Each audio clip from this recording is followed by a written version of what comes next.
إن الحمد لله نحمده ونستعينه ونستغفره ونعوذ بالله من شرور أنفسنا ومن سيئات أعمالنا. من يهده الله فلا مضل له ومن يضلل فلا هادي له. وأشهد أن لا إله إلا الله وحده لا شريك له وأشهد أن محمدًا عبده ورسوله صلى الله عليه وعلى آله وأصحابه وسلم تسليما كثيرا وبعد. Ikhwati fillah, hadithi tulionayo ni hadithi 1105 katika Riyadhus Salihin, nayo ni hadithi ya Abdullah ibn Abbas radhiyallahu anhu wa an abih. Anaeleza Abdullah ibn Abbas anna Rasulullah sallallahu alayhi wasallam كان يقرأ في ركعتي الفجر في الأولى منهما قولوا آمنا بالله وما أنزل إلينا الآية. Anasema ilikuwa anasoma Mtume sallallahu alayhi wasallam katika rakaa mbili za kabla alfajiri. Katika rakaa ya kwanza qulu amanna billah wama unzila ilaina alaya, maana yake kamilisha aya. Ina maana ya kwamba Mtume sallallahu alayhi wasallam alikuwa akisoma aya nzima ambayo ni aya 136 katika Al-Baqara, na hakuwa akisoma kipande hicho ambacho kimekuja katika riwaya tu. Allati fi al-Baqara, aya hii ni aya ambayo imo ndani ya Al-Baqara. Wa fil akhirati minhuma, na alikuwa akisoma katika aya ya mwisho katika rakaa mbili hizi. Alikuwa akisoma katika rakaa ya mwisho kati ya rakaa mbili hizi, yani rakaa ya pili, amanna billah washhad bi anna muslimun. Wa fi riwaya, na katika riwaya nyingine, wa fil akhirati allati fi ahli Imran, na alikuwa akisoma katika rakaa ya mwisho ya qablia alfajiri aya ambayo imo katika Alu Imran, ta'alau ila kalimatin sawa'in bainana wa bainakum. Rawahuma Muslim. Hadithi hizo zote mbili amezipokea Imam Muslim rahmatullahi alayhi. Hadithi hii, ndugu zangu Waislamu, inatukumbusha na kutupa faida kwamba ni kisomo gani ambacho Mtume alichokuwa kikisoma katika kablia ya alfajr.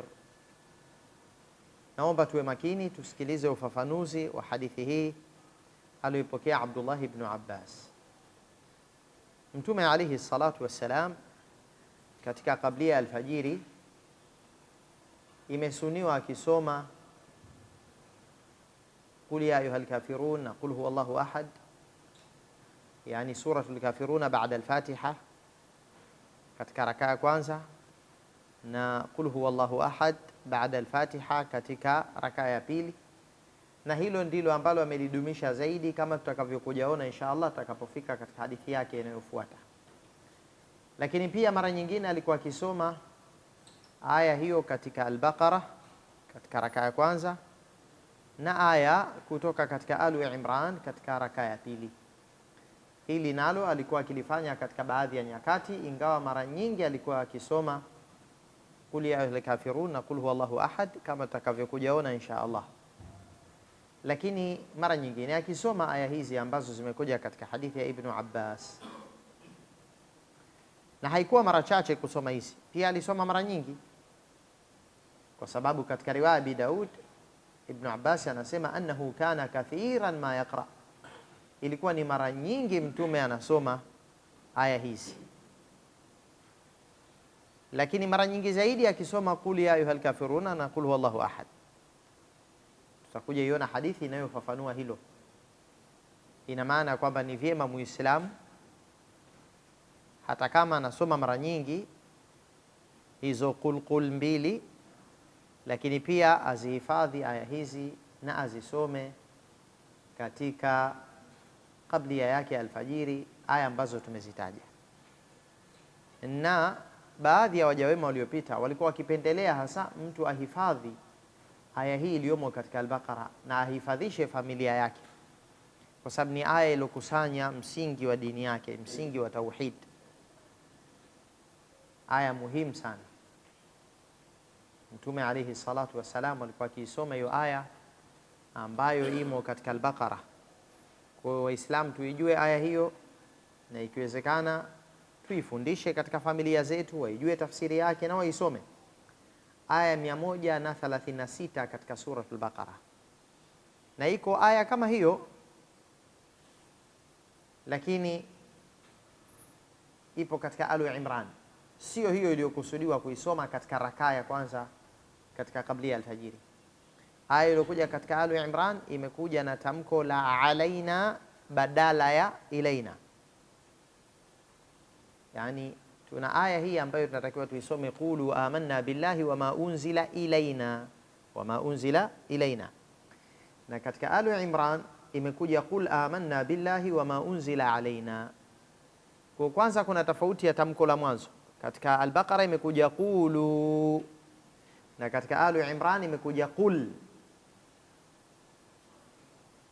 Isitoshe katika Al-Baqara limekuja tamko la ilaina na Alu Imran imekuja alaina. Kwa hiyo tunayo aya kama hii inafanana sana mwanzo mpaka mwisho, lakini kwa tofauti ndogo ndogo za kimatamshi ipo katika Alu Imran.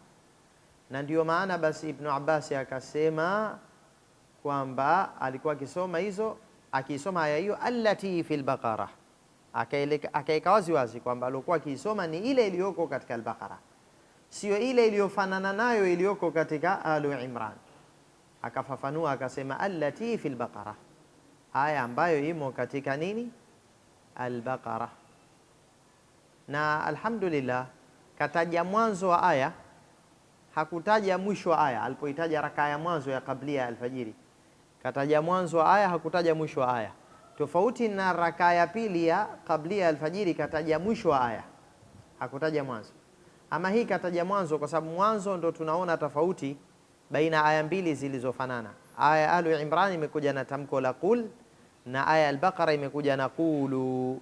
Kwa kutaja mwanzo wa aya kumetupa faida ya kuona tofauti imebainika, na akazidi kuweka wazi aliposema allati fil Baqara, aya ile ambayo imo katika suratu Al-Baqara.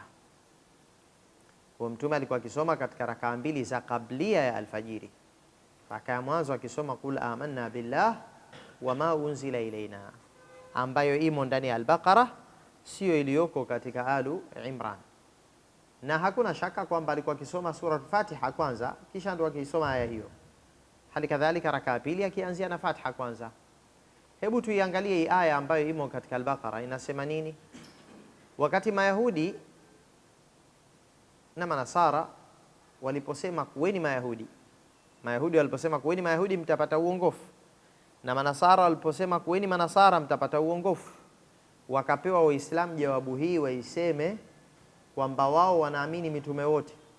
Kwa kile wanachokiamini Mayahudi katika Taurati yao, basi imani hiyo wanayo Waislamu, na pia wanamkubali Musa ambaye anakubalika na Mayahudi, na kile kilichoko katika Al-Injili walionayo Manasara Waislamu wanakiamini, na pia wanamkubali Isa ambaye anakubaliwa na Manasara.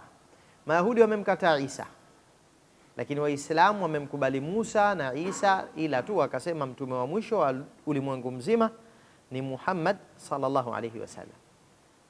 Wao walisema kunu hudan au nasara tahtadu, qul bal millata Ibrahima hanifan wama kana minal mushrikin. Walisema kuweni Mayahudi, hivyo ndio walivyosema Mayahudi, na Manasara wakasema kuweni Manasara mtapata hidayah. Jawabu ikaja bali mila ya Ibrahim ndio tunayofuata, wala hakuwa katika washirikina. Kisha Allah akatuambia tuyaseme maneno haya, qulu amanna billahi wama unzila ilaina wama unzila ila Ibrahima wa Ismaila wa Ishaqa wa Yaquba wal asbat. Semeni Waislamu tumemwamini Allah na tumeamini kile tulichoteremshiwa sisi Waislamu ambacho ni Al-Qur'an, na alichoteremshiwa Ibrahim na Ismail na Ishaqa na Yaqubu pia tumeamini, wal asbat, na kile walichoteremshiwa mitume katika vizazi vya Yaqub tumeamini pia, wama utiya Musa wa Isa wama utiya nabiyuna min rabbihim, na tumeamini aliyopewa Musa na Isa, na tumeamini waliopewa manabii kutoka kwa Mola wao. La nufarriqu baina ahadin minhum, sisi hatutenganishi baina yoyote kati ya mitume. Wa nahnu lahu muslimun, na sisi kwa Allah peke yake tumejisalimisha. Hii ni 136 katika Al-Baqara. Angalieni itikadi ya Waislamu. Mayahudi wanasema kweni Mayahudi mtapata hidayah, msiwe manasara wala msiwe Waislamu. Kwa wao wamemkataa Isa na Muhammad.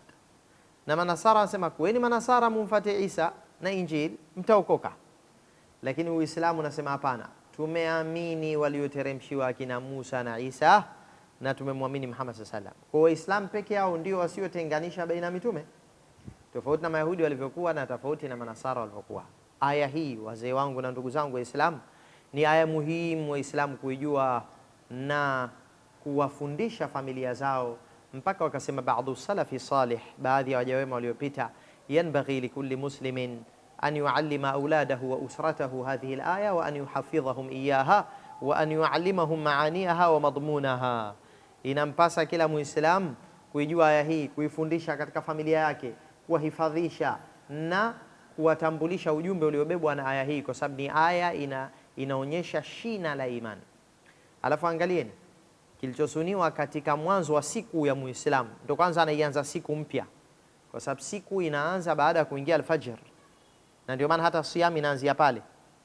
Kwa hiyo la mwanzo anaanza na ikhlas na tauhid, kama ilivyokuwa imesuniwa asome qul ya ayyuhal kafirun na qul huwallahu ahad, nazo ni sura mbili za ikhlas. Basi mbadala wake Mtume alikuwa akisoma mara nyingine aya hizi ambazo tunazifafanua, ambazo nazo pia zinaonyesha ikhlas. Angalia mwisho wa hii aya, wa nahnu lahu muslimun.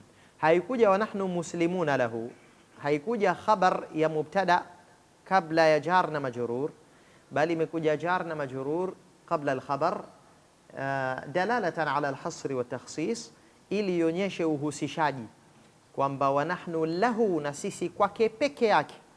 Kwa sababu katika lugha kinapotangulizwa kilichostahiki kicheleweshwe, basi inamaanisha uhusishaji. Ingekuja wa nahnu muslimuna lahu, na sisi tumejisalimisha kwa Allah, lugha ingekuwa haijazuia kwamba na kwa mwingine pia tumejisalimisha. Lakini ilipokuja wa nahnu lahu muslimun, maana ikawa na sisi kwake peke yake tumejisalimisha. Kwa ni sasa na ujumbe ulio ndani ya qul ya ayyuhal kafirun la a'budu ma ta'budun, siabudu mnachokiabudu nyinyi, bali namwabudu Allah peke yake. Na qul wallahu ahad imekuja hivyo. Allahu ahad maana yake Allah muabudiwa mmoja, kwa sababu asili ya neno Allah ni al-ilah. Kwa tauhidi iliyomo ndani ya suratul Ikhlas, na zote mbili zinaitwa suratul Ikhlas, al-kafirun na qul wallahu ahad, basi tauhidi hiyo hapa ipo. Kwa hiyo ni aya muhimu sana watu kuwa wameihifadhi, na inavyotakiwa isomwe aya yote.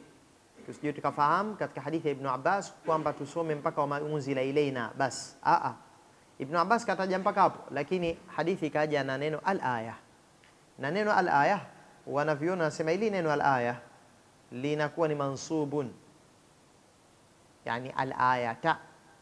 Kikawaida mtu anaweza akaisoma aya wakati anastadili katika mawaidha labda au darsa, akasoma kipande cha aya alafu akasema al-aya. Hata katika vitabu huandikwa hivyo al-aya, maana yake akmilil ayata, ikamilishe aya.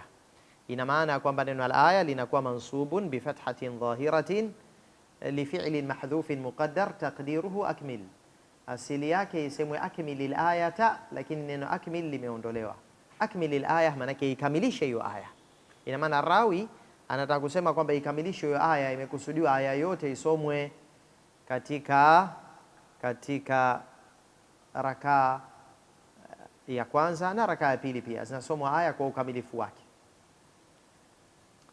Akmilil ayata maana yake ikamilishe hiyo aya, isome yote. Hiyo ndio aya ya mwanzo au rakaa ya kwanza, inasomwa aya hiyo moja iliyoko katika Al-Baqara aya 136. Akaendelea kusema Abdullah ibn Abbas, wa fil akhirati minhuma, na alikuwa Mtume anasoma katika aya katika rakaa ya mwisho. Al-akhirah manake fi rak'ati al-akhirah, katika rakaa ya mwisho. Minhuma, kati ya rakaa mbili za kabla alfajiri, rakaa ya mwisho alikuwa akisoma amanna billahi washhad bi anna muslimun. Sasa hapa Ibn Abbas katufanyia kinyume chake. Sasa hivi katutajia kipande cha mwisho cha aya, ambapo rakaa ya mwanzo katutajia kipande cha mwanzo cha aya, amanna billahi washhad bi anna muslimun, katutajia kipande cha mwisho. Sasa alipotutajia kipande cha mwisho, ina maana ya kwamba tunatakiwa tujue ni aya gani inaishia na tamko hilo. Maulama wakasema hiyo ni aya ya 52 ya Alu Imran. Ina maana raka ya pili alisoma falamma ahassa min Isa minhumul kufr qala man ansari ila Allah. Isa alipobainikiwa na kuhisi kwamba aliowafanyia da'wa wamemkufuru na kumkana na kumkataa, hapo ndipo aliposema kuambia wale wanafunzi teule walio karibu na yeye waliomkubali, man ansari ila Allah. Alisema yeye man ansari ila Allah, kwanza nani watakaonusuru? Qala alhawariyun, wakasema wale wanafunzi walio karibu sana na Isa na ambao walikuwa wafuasi wake wa karibu, wakasema nahnu ansarullah, sisi ndio wenye kumnusuru Allah azza wa jalla. Na inaelezwa kwamba walikuwa idadi yao ni 12. Nahnu ansarullah, sisi ndio wenye kumnusuru Allah. Amanna billah washhad bi anna muslimun, sisi tumemwamini Allah na shuhudia ya kwamba sisi ni Waislamu. Sasa ukiangalia aya zote mbili hizo zimefanana katika tamko la muslimuna pale mwisho. Aya mwanzo imemalizikia wa nahnu lahu muslimun, na aya pili imemalizikia washhad bi anna muslimun, shuhudia ya kwamba sisi ni Waislamu. Sisi ni Waislamu, tumejisalimisha kwa Allah azza wa jalla. Na hiyo ndio tauhid. Tauhid ni alistislamu lillah, kujisalimisha kwa Allah azza wa jalla peke yake. Amanna billah, tumemwamini Allah. Maana tumemwamini Allah peke yake. Washhad bi anna muslimun, na shuhudia kwamba sisi tumejisalimisha kwa Allah. Kwa aya zote mbili zinafanana katika kimalizio chake. Kwa hiyo tushafahamu kwamba aya ya mwanzo ya 136 katika Al-Baqara na aya pili ya 52 katika Alu Imran, na zote zimeishia na tamko la muslimuna. Ina maana aya zote mbili zimebeba tauhidi hizo, zimebeba al-istislam wal ubudiyya lillahi wahda, kujisalimisha na kumwabudu Allah peke yake.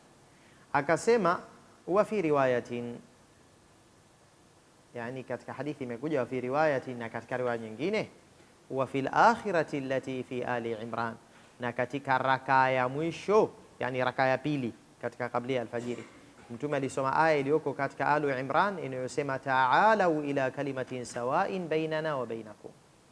Na aya hiyo pia nayo inaishia faqulu shahadu bi anna muslimun, pia imeishia na tamko hilo hilo muslimun. Qul ya ahla alkitabi, sema enyi watu wa kitab, ta'alau ila kalimatin sawa'in bainana wa bainakum, njoni katika neno la usawa na uadilifu baina yetu na baina yenu. Maana liko jambo linatuhusisha baina yetu sisi na nyinyi ahlul kitab, jambo la tauhidi. Vitabu vya Taurati na Injili vinasema abudiwe peke yake Allah azza wa jalla. Vitabu vya Taurati na Injili vinaeleza kwamba Allah ni mmoja tu, hakuna mwabudiwa ila yeye. Vinaeleza kwamba kuna akhira, kufufuliwa, kuna habari ya janna na jahannam. Lipo neno la kati na kati linatuunganisha. Tukikaa katika uadilifu baina yetu na ahlul kitab, automatically ahlul kitab mwishowe watakuja kuingia katika Uislamu, kwa sababu ukiyachukua yaliyomo ndani ya Qur'an yafananayo na yaliyomo ndani ya Taurat na Injili, mwongozo utatupeleka mwisho kumwabudu Allah peke yake bila kumshirikisha. Na hilo ndio neno la ukati na kati la uadilifu liliyomo katika hivi vitabu vyote. Yako mambo yametajwa katika Al-Qur'an yasiyokuwemo katika Taurat na Injili, na pengine yako mengine yaliyomo mule yanayohusu jamii yao ya wakati ule yasiyokuwemo ndani ya Qur'an, lakini kuna ile misingi ya dini yale yanakuwepo katika vitabu vyote. Qul ya ahla alkitab, semeni enyi Waislamu, enyi ahlul kitab, ta'alau, njoni. Njoni wapi? Ila kalimatin sawa, katika neno la usawa. Na kwa kweli aya hii tukiichukua, hii ndio imefanana zaidi kiujumbe na aya iliyomo katika Al-Baqara, kwa sababu tumeiona aya Al-Baqara imeanza na neno qulu, semeni enyi Waislamu, na hapa aya imeanza na qul ya ahla alkitabi, sema enyi ahlul kitab. Istoshe Waislamu waliambiwa qulu baada ya Mayahudi na Manasara kusema kuweni Mayahudi na Manasara. Wao walisema waqalu, wamesema Mayahudi na Manasara, kunu hudan au nasara tahtadu qul bal millata Ibrahima hanifan wama kana minal mushrikin. Halafu ikaja qulu amanna billah. Wao wamekuambieni kweni Mayahudi na Manasara na nyie semeni. Wao wamesema kukwambieni na nyie semeni kuwajibu. Sasa na hapa imekuja qul, semeni ya ahla alkitabi, enyi ahla alkitab. nyie mnaosema tuwe Mayahudi na Manasara sisi Waislamu, hebu njoni tukae pamoja kati na kati, ila kalimatin sawain bainana wa bainakum, katika neno ambalo liko sawa baina yetu na yenu, alla na'budu illa Allah, tusimwabudu ila Allah peke yake, wala nushrika bihi shay'an, wala tusimshirikishe na chochote,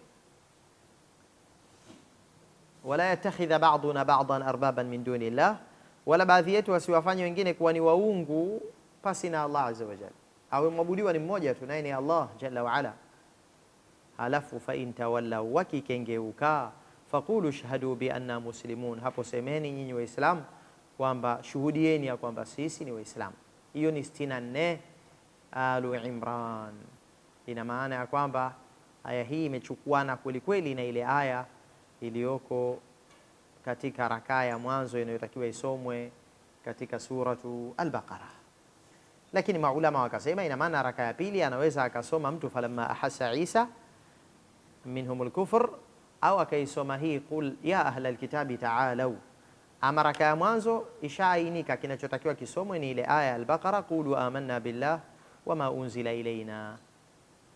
Ama mtu akiamua kusoma zile sura zilizomo katika amma, qul mbili, qul ya ayyuhal kafiruna na qul huwallahu ahad, basi zile zishakuwa zimejipanga vizuri. Na hizi zimejipanga kwa maana kwamba ya kwanza atasoma ataisoma aya Al-Baqara, na pili atasoma katika Alu Imran, lakini ima itakuwa falamma ahassa Isa kwa riwaya moja, au kwa riwaya nyingine qul ya ahla alkitabi ta'alu. Na hizo ayat zina mahusiano na mwanzo wa siku, yani anaifungua mtu siku yake kwa kukanusha shirki na kuthibitisha tauhid. Na aya hii hasa ndio imechukuana sana na ujumbe wa qul ya ayyuhal kafirun, kwa sababu imekuja alla na'budu illa Allah wala nushrika bihi shay'an, kama ilivyokuja katika qul ya ayyuhal kafirun la a'budu ma ta'budun wala antum 'abiduna ma a'bud. Na hapo tukaelewa kwamba siku inafunguliwa kwa kuikanusha shirki na kuithibitisha tauhid. Istihlalu al-yawm binafyi shirki wa ithbati tauhid, inafunguliwa siku kwa kuikanusha shirki na kuithibitisha tauhid. Na hapo tunaona kwamba kumbe kisomo katika kablia alfajiri kina mahusiano makubwa na mwanzo wa siku, na hata ujumbe huu uliopo katika Al-Baqara na Alu Imran katika hizo aya tulizozitaja una mahusiano sana na qul ya ayyuhal kafiruna na qul huwallahu ahad. Na ndio maana hivyo ndio visomo ambavyo Mtume alayhi salatu wassalam alivisoma katika kablia ya alfajr. Lakini mambo si hayo tu, ni kwamba mwanzo wa siku umeambatanishwa na mwanzo wa Qur'an.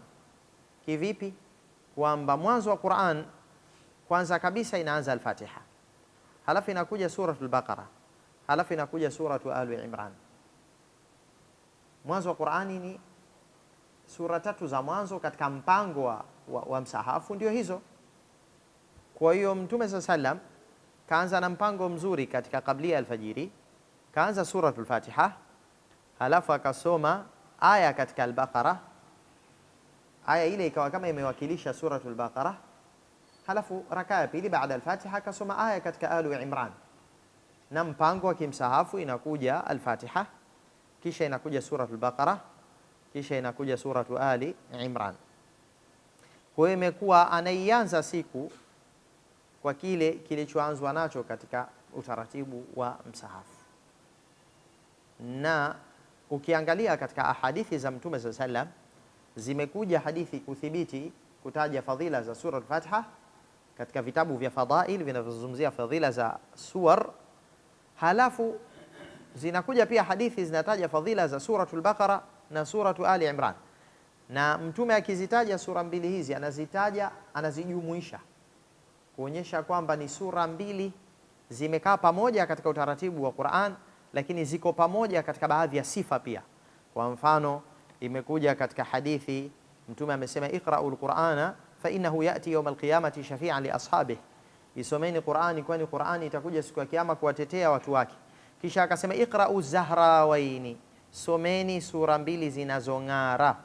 Az-zahrawain, asili ya neno ni az-zahra. Az-zahrau ni kitu kinachong'ara, az-zahra. Na az-zahra ni muannath ya neno azhar, kitu cha kiume kiking'ara au mwanamume anaitwa azhar. na cha kike kiking'ara kinaitwa Zahra, na ile university iliyoko Misri imeitwa Al-Azhar, yani inang'ara. Kwa Al-Azhar ni kwa mwanamume au kitu cha kiume, na Az-Zahra kitu cha kike. Kwa hiyo Suratul Baqara ni Az-Zahra, ni sura inayong'ara yenye nuru, inawaangazia watu njia wakijua ujumbe wake. Pia Alu Imran inaitwa Zahra, na Zahra mwishoni kuna hamza, lakini zilipokuwa ni sura mbili muthanna, hamza ikageuka kuwa wau, Mtume akasema Zahrawaini, someni ving'araji viwili hivi vinavyong'ara na kutoa nuru. Ina maana ya kwamba Waislamu waishike Al-Baqara na Alu Imran, nazo ni sura zimebeba sifa ya mng'aro na kheri, na zitaleta kheri kubwa siku ya Kiyama. Mtume anasema fa innahuma ta'tiyani yawm al-qiyamati ka'annahuma ghamamatan au ka'annahuma ghayayatan, zitakuja sura mbili hizi siku ya Kiyama utadhani ni viwingu viwili vinavyotoa nuru. Maana yake al-ghamama ni kila kitu kinachompa kivuli mtu juu ya kichwa chake, ndio kinaitwa al-ghamama, yani upande wa juu. Kwa hiyo maulama baadhi yao wakasema ujira wa sura mbili hizi kuzisoma ni kama yani yale malipo yake na ujira wake siku ya Kiyama utakuja, utadhani ni viwingu viwili. Na riwaya nyingine imekuja kaannahuma firqani min tayrin sawaf, utadhani ni makundi mawili ya ndege waliokaa safu. Sasa ni sura zina kheri kubwa. Sasa hivi hatuzungumzia Al-Baqara na Alu Imran ndani ya kablia alfajiri, hatuzungumzii hivyo, lakini tu tumeona kwamba imetajwa aya katika Al-Baqara na aya katika Alu Imran, na siri yake moja ni kwamba aya mbili hizi, moja imechukuliwa Al-Baqara na kutoka katika Alu Imran, lakini tunazo fadhila za hizi sura mbili kiujumla, na kwamba Mtume anazitaja pamoja kama ni sura pacha. Kwa tunatakiwa tuzisome nje ya kablia alfajiri. Bila shaka katika maisha ya Muislamu ya kawaida asome Al-Baqara na Alu Imran, sura ambazo ni Az-Zahrawan, kwa hiyo zikawa kama ni sura pacha, sura zinazong'ara, na Mtume akazikusanya pamoja katika sifa akaziita Az-Zahrawan. Na ndani ya sura mbili hizo ndio tukaona aya moja imechukuliwa katika Al-Baqara na nyingine ikachukuliwa katika Alu Imran, Mtume akawa anazisoma katika kablia ya alfajiri. Kisha Mtume akasema tuhajani an ashabihima, sura mbili hizo zitawatetea waliokuwa wakizisoma. Kisha akasema someni suratul Baqara, kuichukua hiyo kaihifadhi ni baraka na kuiacha ni majuto, wala wachawi hawaiwezi. Kwa Al-Baqara imechukua fadhila ziada bila shaka. Iqra'u surat al-Baqara fa inna akhdhaha barakah wa tarkaha hasrah wa la yastati'uha al-batala. Kwa hiyo kwa kweli unakuta kwamba ni sura mbili zilizotajwa pamoja na Mtume sallallahu alaihi wasallam. Hiyo ni hadithi sahih, lakini pia imekuja hadithi nyingine, ukiacha hiyo tuliyotaja aliyopokea Imam Muslim rahmatullahi alayhi, iko nyingine ya Sahih Muslim pia. Mtume amesema italetwa Qur'ani siku ya Kiyama, na wale waliokuwa wakiisoma na kushughulika nayo, waliokuwa wakiitendea kazi, italetwa Qur'ani yote siku ya Kiyama. Taqdumuhu suratul Baqara Alu Imran, ikiwa mbele iko nini? Suratul Baqara na Alu Imran, hizi mbili zinaongoza. Hakuitaja ya tatu inayofuata baada ya Alu Imran, hakuitaja alayhi salatu wassalam, kazitaja hizi mbili. Akasema taqdumuhu suratul Baqara wa Alu Imran. Kwa hiyo unakuta kwamba Mtume alayhi salatu wassalam amekuwa akizitaja sura mbili hizi katika hadithi zaidi ya moja, na ndio sura ambazo imechukuliwa aya moja katika sura ya mwanzo ya Al-Baqara na nyingine katika Alu Imran zikasomwa katika kabla alfajiri. Kwa hiyo katika hayo kuna khairi kubwa na munasaba wa hali ya juu. Kwanza munasaba wa kwamba zimechukuliwa kwenye sura mbili zilizopacha, hizo aya mbili, moja katika Al-Baqara nyingine Alu Imran. Istoshe tukaona kwamba munasaba wa hizo aya zilizochukuliwa ni munasaba wa tauhid, na tauhidi anaamka nayo mtu na pia analala nayo, na ndio maana hata katika baadhi ya adhkar zilizosuniwa kabla ya kulala zinazungumzia jambo la tauhid, na tauhidi ni kitu muhimu katika maisha ya Muislamu. Anaamka nayo, analala nayo, anaishi nayo, anakufa nayo ili akafufuliwe nayo. Nasallallahu an yaj'alana min ahli tauhid wa an yahshurana fi zumrati ahli tauhid, wa akhiru da'wana alhamdulillahi rabbil alamin.